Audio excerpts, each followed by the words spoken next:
On se retrouve pour 5 nouvelles questions sur la guerre froide. J'espère que ces questions et les explications qui vont avec te permettront de mieux comprendre ce que tu as à retenir. En cas de besoin, il ne faut pas hésiter à aller voir mes vidéos de 3 minutes qui correspondent à ces questions sur ma chaîne 3 minutes d'histoire. Pour chaque question, je fais apparaître le lien à droite, par ici.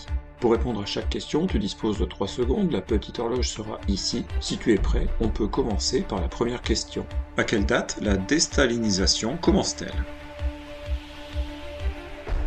Elle commence en 1956, suite au discours de Khrouchtchev, prononcé lors du 20e congrès du Parti communiste soviétique.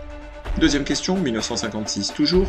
Quelle est la capitale d'Europe de l'Est qui se révolte contre le régime communiste ?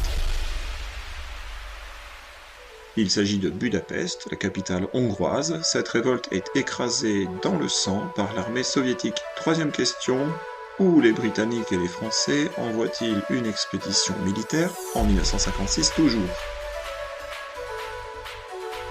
Les Britanniques et les Français interviennent militairement en Égypte pour reprendre le contrôle du canal de Suez. C'est la crise de Suez. Quatrième question.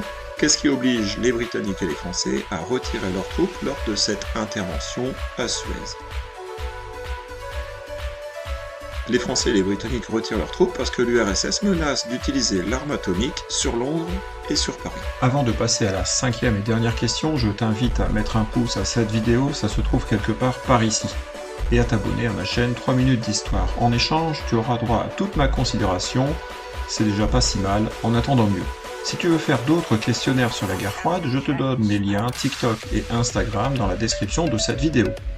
Il est temps maintenant de passer à la 5e question. Qu'est-ce que prévoient les accords de Washington signés en 1987 par Reagan, le président américain, et Gorbatchev, le dirigeant soviétique ?